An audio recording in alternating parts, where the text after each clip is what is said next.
সূরা cafe. মুসা আলাইহিস সালামকে আল্লাহ খিজিরের কাছে পাঠাইলেন। খিজির আলাইহিস সালামের ইতিহাস অনেক বড় লম্বা, যদি বলতে যাই তাহলে অনেক সময় লাগবে। আল্লাহর বান্দার বাগানে খিজির আলাইহিস সালামের মতো হায়াত কেউ পায় নাই। ওনার জন্ম কেউ বলেছেন হাবিল কাবিল যে মারামারি করেছিল, কাবিলের বংশে উনি জন্ম নিয়েছিলেন। আবার কেউ বলেছেন না, তিনি ইব্রাহিম আলাইহিস সালামের জমানায় জন্ম নিয়েছিলেন।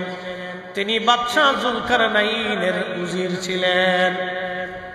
সেইখান থেকে ওনার এত বড় লম্বা হায়াত আসলো, উনি মুসা আলাইহিস সালামের জমানা পর্যন্ত জিন্দা ছিলেন। একবার জোরে বলা যাবে কি সুবহানাল্লাহ? কেউ বলেছিলেন উনি নবী, কেউ বলছেন না উনি ওলি, মত পার্থক্য। কেউ বলছে উনি নবী, কেউ বলছে ওলি। হযরত মুসা আলাইহিস সালাম ওয়াজ করতে লাগছে। একজন আল্লাহর বান্দা দাঁড়ায় বলল, মুসা রে, এই জমানার মধ্যে সবচাইতে জ্ঞানী ব্যক্তি কে, কারে ইলম বেশি? মুসা আলাইহিস সালাম বলেন, আমি নবী, আমারই ইলম বেশি। আল্লাহ ডাকতে বলেন, মুসা রে, হয় নাই, তোমার চাইতে বড় আলেম ইলমওয়ালা আমি আল্লাহ নিজে বানায় রাখছি। আল্লাহু আকবার। তোমার চাইতে বড় ইলমওয়ালা বানায় রাখছি। সেটা কি ইলম? আল্লামনাহু মিন লাদুন্না ইলমা। ইলমে লাদুন্নি ইলমুল কালব, ইলমুল কালব। যে ইলমের কারণে খাজা বাবা আজমিরি বিরাট আনা সাগরের পানি একটা লুটার ভিতরে এনেছিলেন। সুবহানাল্লাহ বলা যাবে না? ভারতে পানি ছাইড়ে দিয়া কুমিল্লা, ফেনী, নোয়াখালী, লক্ষ্মীপুরের বিরাট একটা অংশ পানির নিচে চলে গেল। আমাদের কাছে যদি ওই বিদ্যা থাকতো তাহলে বোতল ধইরা সব পানি এক বোতলে নিয়ে আসতাম। খাজা বাবার কাছে যে বিদ্যা ছিল ওটা যদি আমার কাছে থাকতো তো পানি ছেড়ে দিচ্ছে, আমি বোতল ভরে নিয়ে চলে আসি। যাও যাও, এই বিদ্যা আমাদের কাছে না, এটা খাজা বাবার কাছে ছিল। শাহজালাল আমিনী মুজাররিদি এমন এক বিদ্যার মালিক ছিলেন, জায়নামাজ বিছাই দিল, পানি কথা শুনলো, জায়নামাজ বিছাইয়া নদী পার হয়ে গেল। তিনি এমন এক বিদ্যার মালিক ছিলেন। আল্লাহু আকবার। খিজির আলাইহিস সালামকে আল্লাহ একটা বিদ্যা দিলেন, ইলমে লাদুন্নি। আল্লামা ইমাম নাসাফি তাফসীরে নাসাফির মধ্যে লেখেন, মা হাসালাল ইলহাম বিতরিকিল ইলহাম। হযরত খিজির আলাইহিস সালাম এই বিদ্যা আল্লাহর ইলহামের মাধ্যমে জানতে পারতেন। ইলহাম তো এখনো চালু, কিন্তু আমার কালব মরা। আল্লাহ আমার কাছে পাঠান না, কারণ এটা ধারণ করার ক্ষমতা আমার নাই। এই বিদ্যা ধারণ করার ক্ষমতা আমার কাছে নাই। পারমাণবিক বিজ্ঞানীরা পারমাণবিক সম্পর্কে বিরাট বড় জ্ঞানী। আমার দেশের যিনি কৃষি কাজ করে তার যদি নিয়ে ওই রূপপুর পারমাণবিক কেন্দ্রে নিয়ে যদি তার চাকরি দিয়ে দেন, আর যদি তার এখন বাইরে পারমাণবিক কেন্দ্রে তুমি চাকরি করে এটা সুন্দর করে নির্মাণ করে দাও, কৃষক যেমন পারবে না, আমরা ইলমুল কালবের অধিকারী হতে পারি নাই। এই জন্য আল্লাহ আমাদের কালবে ইলহাম করে না। কথা কোন ঠিক কিনা? যারা পারে না এরা খালি বেদাত বেদাত বেদাত।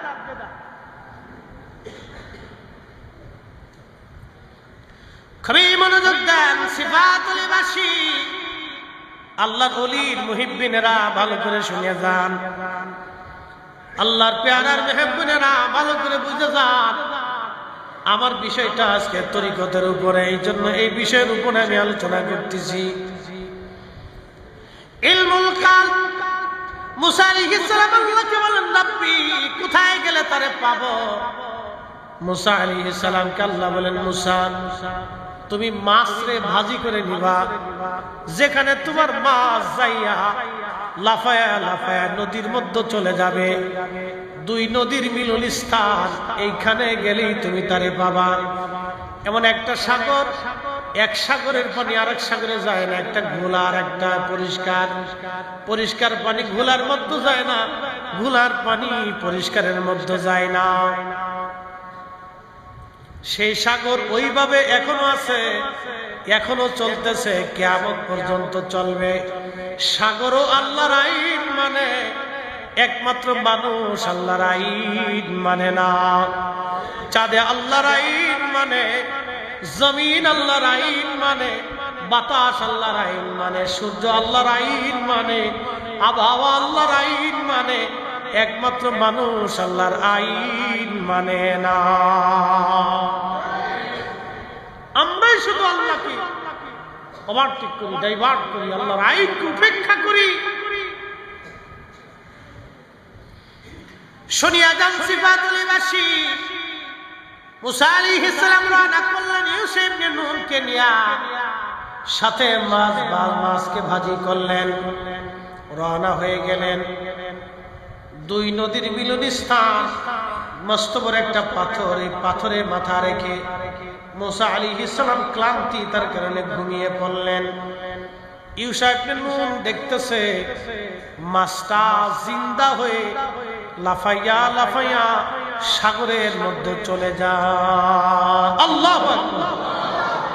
আরেকটা বর্ণনা আসছে, যেই পাথরে মুসা আলাইহিস সালাম মাথা হেলান দিয়ে ঘুমিয়েছিলেন, ওই পাথরের ভিতরে একটা প্রস্রবণ ছিল, পানির ফোয়ারা।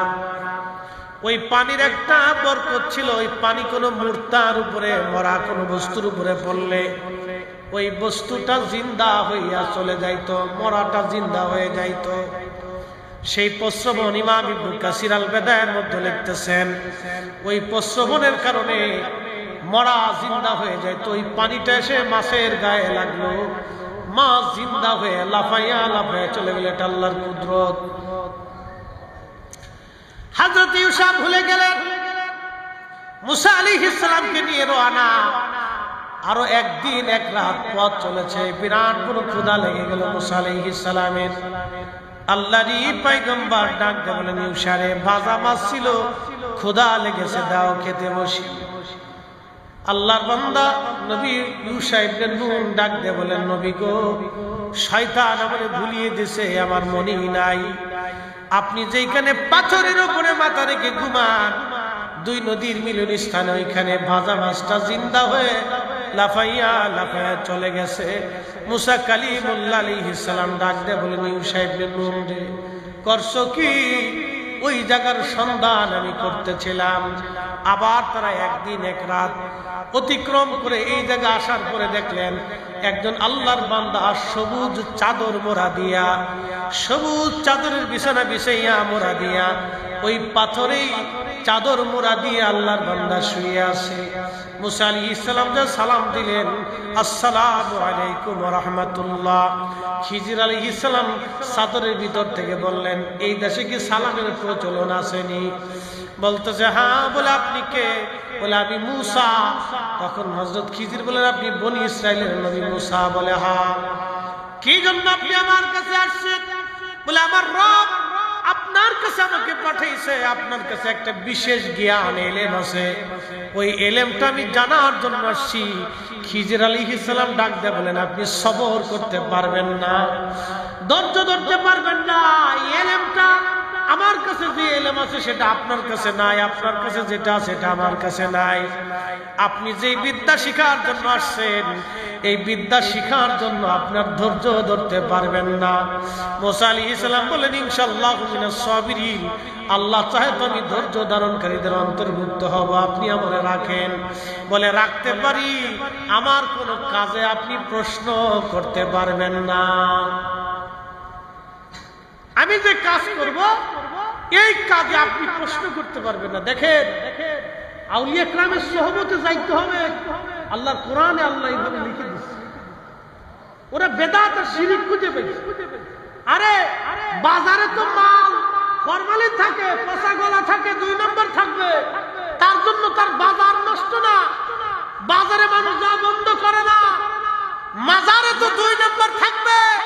কিন্তু তাই বলে এদেশের মুসলমান সঠিক ওলিদের মাজারে যাইতে বন্ধ হবে না। কথা বলে ঠিক না? বেঠিক?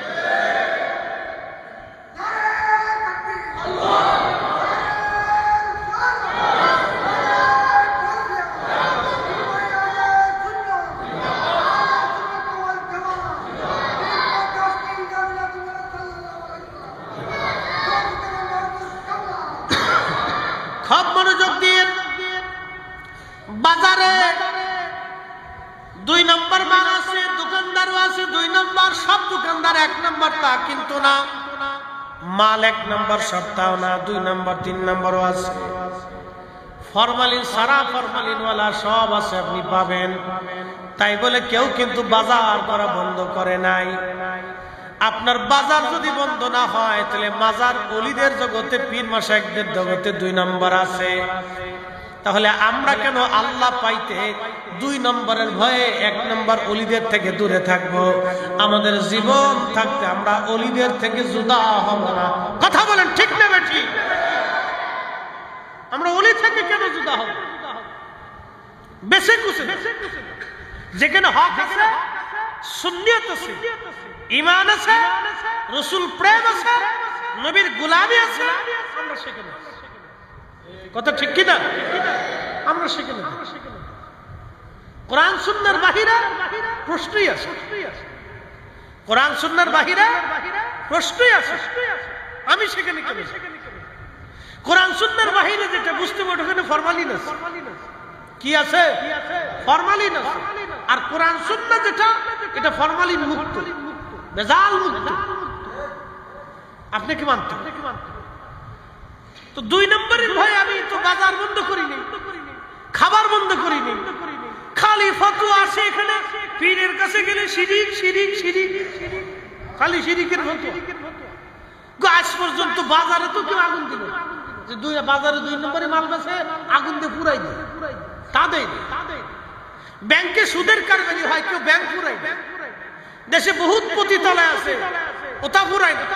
কারণ পতিতালয় পুরাইতে হলে তো যারা পুরাইতে যাবে ওই পতিতালয়ের মেয়ে যে কটা আছে তাদের বিয়ে করতে হবে, তাদের জায়গা দিতে হবে, তাদের খাবারের ব্যবস্থা করতে হবে, কর্মসংস্থানের ব্যবস্থা করতে হবে। তার জন্য তাদেরকে একবারে তাদের স্ত্রী বানিয়ে ঘরে নিয়ে আসতে হবে। এই জায়গায় নাই, খালি যত ফতোয়া এই পীর ওলিদের কাছে আসলে খালি শিরিক শিরিক শিরিক শিরিক করে খালি চিৎকার করে, চিৎকার করে। আমরাও তো জানি বাজারে 2 নম্বর মাল, আমরাও জানি পীরের বাজারে 2 নম্বর মাল। এগুলো থাকবেই, আগেও ছিল, খালি এখন আছে তা না, আগেও ছিল, আগেও ছিল। কিন্তু এগুলি বেশি কিছু আমাদেরকে, যেখানে কোরআন আছে, সুন্নাহ আছে, আহলে সুন্নাত ওয়াল জামাতের একই আকীদা আছে, আমাকে সেখানে যাইতে হবে। কতক্ষণ ঠিক কিনা? আর হেতেকের ভিতরে পীর আছে, কিন্তু নবীর নূর মানে না। কি কথা কন না? দুরূদ সালাম মানে না, রাসূলের ইশক মানে না। এই বেলায় গেলে সেই বেলায় নাই, এটাও আছে। এটা বুঝেছি যে আপনাদের কি না। প্রিয় উপস্থিতি, আল্লাহর ওলি যারা, তাদেরকে মেনে চলতেই হবে। মুসা আলাইহিস সালাতু ওয়াস সালাম বলেন, হুজুর আপনার সাথে আমারে রাখেন। বলে ধৈর্য ধরতে পারবেন না? পারবো। 2 জনে পথ চলতে লাগলেন। একটা নদী পার হওয়া লাগবে।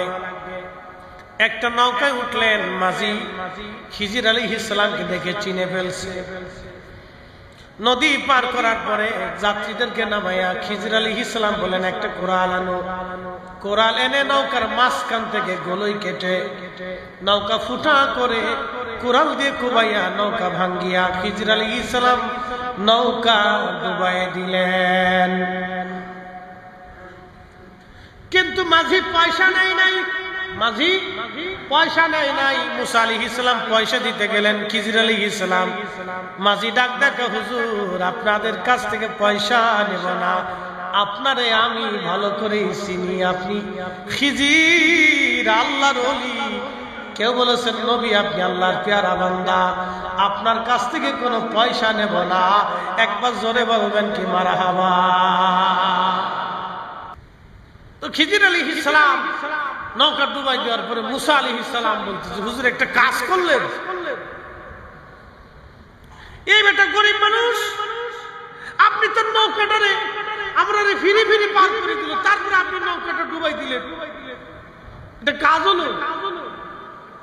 খিজির আলাইহিস সালাম বলতেছে, হুজুর আপনার না শর্ত ছিল আমারে কোনো প্রশ্ন করতে পারবেন না, আপনি তো প্রশ্ন করে ফেলছেন, এখন থাকতে পারবেন না। হুজুর এইবারের জন্য আমারে রাখেন, আপনি রাগ করেন না। হযরত মুসা আলাইহিস সালাম খিজির আলাইহিস সালামকে মানায় নিলেন, দুইজন আবার রওনা। বহুদূর যাওয়ার পরে দেখতেছে একটা ছোট্ট বাচ্চা, সুন্দর দেখা যায়, খেলাধুলা করে। খিজির আলাইহিস সালাম তারে ডাক দিয়ে বলেন, বাবা ছোট্ট এদিকে আসো বালক। ছোট্ট বালকটা আসার পরে খিজির আলাইহিস সালাম তারে শুয়াইয়া পার মধ্যে চাপা দিয়ে ধরে তার ঘেঁটি মুচড়ায় ভেঙে ফেললেন। কোন বর্ণনা আসছে ছুরি দিয়ে তার গলা কেটে ফেললেন। বলেন তো, একটা নিষ্পাপ বাচ্চাকে যদি এইভাবে মারা হয় আপনি যেমন মানবেন না। মুসা আলাইহিস সালাতু ওয়াস সালাম চেতে গেলেন, বলে হুজুর করলেন কি? একটা ছোট্ট বাচ্চা কোন অপরাধ করে নাই, নিষ্পাপ, এই বাচ্চাটাকে আপনি এইভাবে মেরে ফেললেন, সেটা কেমন হলো? খিজির আলাইহিস সালাম বলে, হুজুর প্রশ্ন ছিল, শর্ত ছিল, প্রশ্ন করতে পারবেন না। আপনি প্রশ্ন করেছেন আর থাকতে পারবেন না। বলে হুজুর এইবারের জন্য রাখেন, আবার যদি প্রশ্ন করি তাহলে আপনার থেকে জুদা করে দিয়েন। ঠিক আছে তো? বলে হ্যাঁ, ওয়াদা করলাম। আবার যদি প্রশ্ন করি আমাকে ছেড়ে দিবেন। আবার দুইজন রওনা, এক কারিয়ার মধ্যে গেলেন। 3 দিন না খাওয়া, ক্ষুধার্ত তারা। সারা গ্রাম ঘুরে ঘুরে বলেন, 2টা রুটি দাও, আমরা ক্ষুধার্ত মুসাফির। সারা গ্রামের একজন মানুষও খাবার দেয় নাই। কি পাথর দিল গ্রামের মানুষ, দেখছেন? সারা গ্রাম ঘুরছে, একটা গ্রামের এক পরিবারও দুইজনকে 2টা রুটি দিল। এমন কঠোর আত্মার মানুষ ছিল। এত কঠিন, এজন্য আমরা সর্বশ্রেষ্ঠ। আমাদের ওলিরা সেরা, সব ওলি থেকে 70 গুণের মর্যাদা আমাদের ওলিদের বেশি।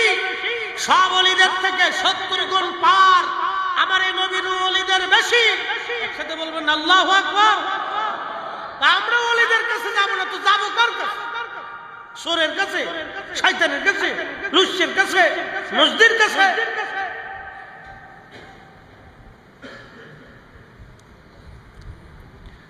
বন্ধু আবার হযরতে খিজির আলাইহিস সালাতু ওয়াস সালাম মুসা আলাইহিস সালাম বের হতে লাগলেন। দেখতেছে একটা দেওয়াল ভেঙে ভেঙে যায়, একটা বাড়ির দেওয়াল ভেঙে ভেঙে যায়। মুসা আলাইহিস সালামকে খিজির আলাইহিস সালাম বললেন, হুজুর আসেন দেওয়ালটা ভালো করে নির্মাণ করে দেই। পাথর এনে, মাটি এনে, পানি এনে সুন্দর করে সারাদিন তারা নির্মাণ করছে। বিরাট কষ্ট হয়েছে। সন্ধ্যাবেলা মুসা আলাইহিস সালাম ডাক দেখে, হুজুর একটা কাজ হইলো, এই গ্রামের একটা মানুষ আপনার একটা রুটি দিল না। আপনি বের হওয়ার সময় এই গ্রামের মানুষের দেওয়াল নির্মাণ করে দিলেন। একটা কি কাজ হলো? বিরাট ক্ষুধা লাগছে। এজন্য তাসাউফের পথে ধৈর্য লাগে, ধৈর্য লাগে, ধৈর্য লাগে। ওলিদের 40 বছরের সাধনা হয়, 30 বছরের সাধনা হয়, 12 বছরের সাধনা হয়। কামিল পাস করার জন্য একটা ছেলে কত বছর দেখেন, ক্লাস 1 থেকে শুরু করে একবারে কামিল পর্যন্ত তার 20 থেকে 22 বছর পার হয়ে যায়। 2 যুগ একটা ছেলে একটা সার্টিফিকেটের জন্য পরিশ্রম করলো। মাস্টার্স কমপ্লিট করতে একটা ছেলের 2 যুগ পার হয়ে যায়। কিন্তু আল্লাহ নবীর গোলামির জন্য সে 6 মাসও পরিশ্রম করে না। আর খালি লাফায় আল্লাহ পাইলাম না, নবী পাইলাম না। দুনিয়ার একটা সার্টিফিকেটের জন্য 2 যুগ কাটাই দিয়েছেন আপনি।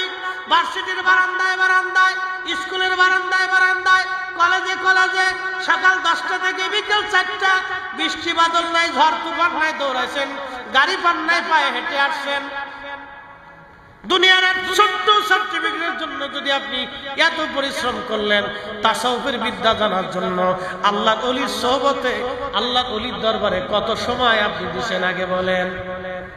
এজন্যই তো আমরা সুফি ভাই, এক সুফি চলে গেলে আরেক সুফি আসে, ক্লাস বন্ধ হয়ে যাচ্ছে, এই দর্শ বন্ধ হয়ে যেতেছে। আগে সুফিরা তাদের খানকার ভিতরে বসে দর্শ দিত। এখন 2-1টা আছে, ওই বিভিন্ন মাজার টাজারতে ঘুরে, ওই যে ওরা জটলা চটলা পটলা, বিড়ি খায়, গাঁজা খায়, নামাজ পড়ে না। এখানে একটা তরিকা আছে।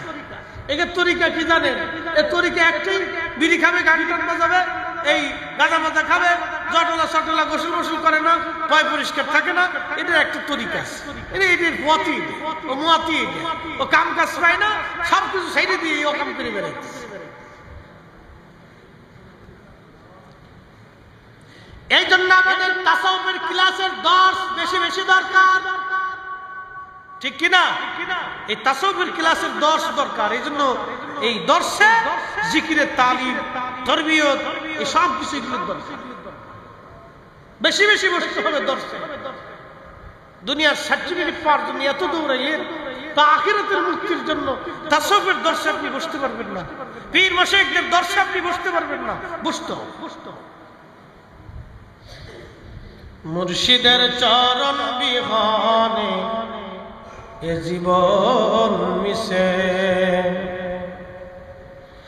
ওরে আল্লাহ নবীর গভীর তত্ত্ব, ওরে আল্লাহ নবীর গভীর তত্ত্ব কামেলের কাছে, মুর্শিদের চরণ বিহনে এ জীবন মিশে।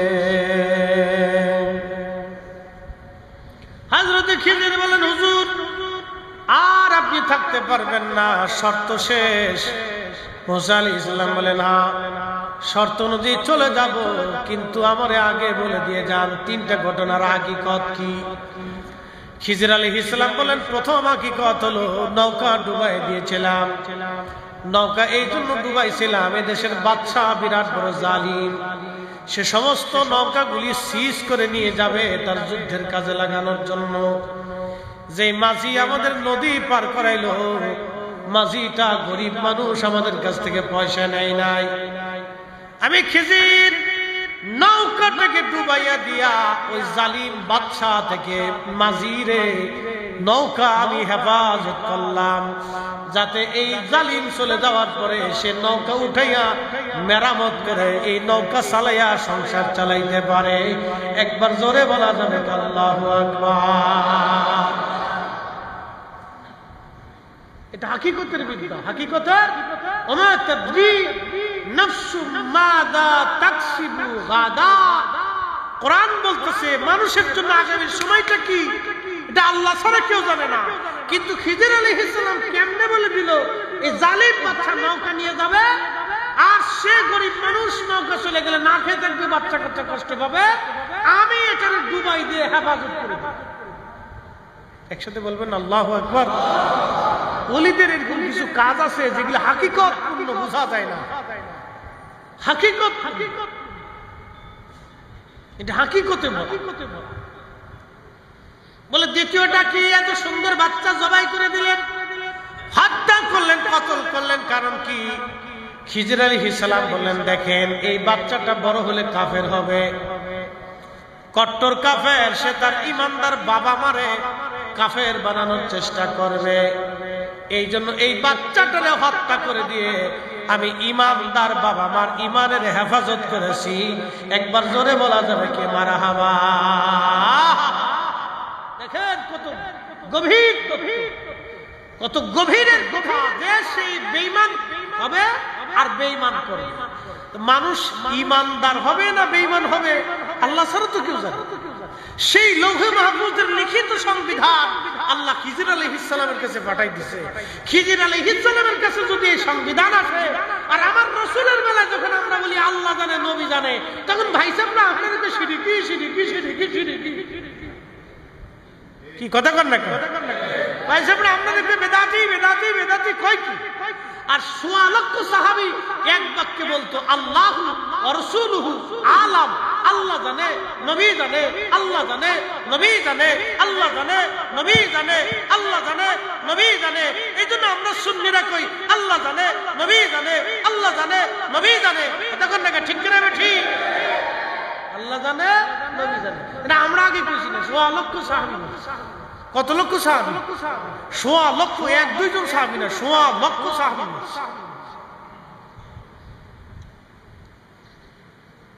মুসা আলাইহিস সালাম বলল, হুজুর ৩ নাম্বারটা কি? দেওয়াল নির্মাণ করে দিলেন, ওরা খাবার দিল না। এমন জালিম জালিম, সারা গ্রাম ঘুরছি, প্রত্যেক বাড়ি বাড়ি গেছি, একটা রুটি দিছে। বলতেছে হুজুর এই সারা গ্রামের মানুষ কত বড় জালিম তো দেখছে, এই যে দেওয়ালটা নির্মাণ করছি এটা দুটো এতিম বাচ্চার দেওয়াল। বাবা মারা গেছে, মারা যাওয়ার আগে কিছু সোনা দানা টাকা পয়সা এতিম বাচ্চাদের জন্য দেওয়ালের নিচে মাটির নিচে এসে গেঁথে রাখছে। যদি দেওয়ালটা ভেঙে যায় তাহলে এলাকার মানুষ কত বড় কঠিন হৃদয়ের, যারা আমাদেরকেও খাবার দেয় নাই, একটা রুটি দেয় নাই, তারা যদি জানে এই দেওয়ালের নিচে এতিম বাচ্চার সম্পদ লুকানো আছে, ওরা সব নিয়ে যাবে, এতিমদেরকে কিছুই দেবে না। এই জন্য দেওয়াল পুনরায় নির্মাণ করে দিয়ে আমি এতিম বাচ্চাদের হক রক্ষা করেছি। একবার জোরে বলা যাবে কে মারহাবা। এটার নাম আল্লামনাহু, কোরআন বলছে আল্লামনাহু মিল্লাদুন্না ইলমা। আমি ইলমে লাদুন্নি দিয়েছিলাম, এক বিশেষ ইলম, বিশেষ ইলম। আরে বিশেষ ইলম যদি খিজির আলাইহিস সালামকে দেওয়া হয়, আমার নবীর উপরে ঈমান আনার কারণে খিজির ইলমের অধিকারী হয়েছে, যে আমার রাসূলের ইলমের কোনো তুলনা হতে পারে না। কথা বলে ঠিক না বেটি? আমার রাসূলের ইলমের তুলনা। শোনেন, আল্লাহ তার রাসূলকে এই ইলমটা শিক্ষা দেওয়ার জন্য নবীকে আল্লাহ দুনিয়াতে পাঠিয়েছে। কোরআনে এক আয়াত আল্লামনাহু, আল্লাহ পাক কোরআনে বলতেছেন কামা আরসালনা ফীকুম রাসূলাম মিনকুম ইয়াতলু আলাইকুম আয়াতিনা। আমার আয়াতসমূহ উম্মতের বিধানাবলী এর হাকিকত মারিফত আপনি নবী জানাবেন। ওয়ায়ুযাক্কিকুম, উম্মতকে পবিত্র বানাবেন। ওয়ায়ুযাক্কিকুম ওয়ায়ুআল্লিমুকুমুল কিতাবা ওয়াল হিকমা, আপনি উম্মতকে কিতাব শিখাবেন, হিকমত শিখাবেন, কোরআনের আইন শিখাবেন, সুন্নাহ শিখাবেন এবং কিতাব আপনি শিখাবেন। ওয়ায়ুআল্লিমুকুম মা লাম তাকুনু তা'লামুন, নবী গো আপনি উম্মতকে এমন বিদ্যা শিখাবেন যেই বিদ্যা আপনার উম্মত জানতো না, যেই বিদ্যা আপনার উম্মত জানতো না সেটা আপনি শিখাবেন। এই যে আনা সাগরের পানি একটা লুটার ভিতরে আনা যায়, বিদ্যা পৃথিবীর কোন বিজ্ঞানীর কাছে নাই, এটা খাজা বাবা আজমিরির কাছে ছিল। এই বিদ্যা মদিনা হইয়া আল্লাহর ওলিদের মাধ্যম দিয়া খাজা বাবা আজমিরির কাছে আসছিল। কথা কন না কেন, ঠিক কিনা? ওয়ায়ুআল্লিমুকুম মা লাম তাকুনু তা'লামুন,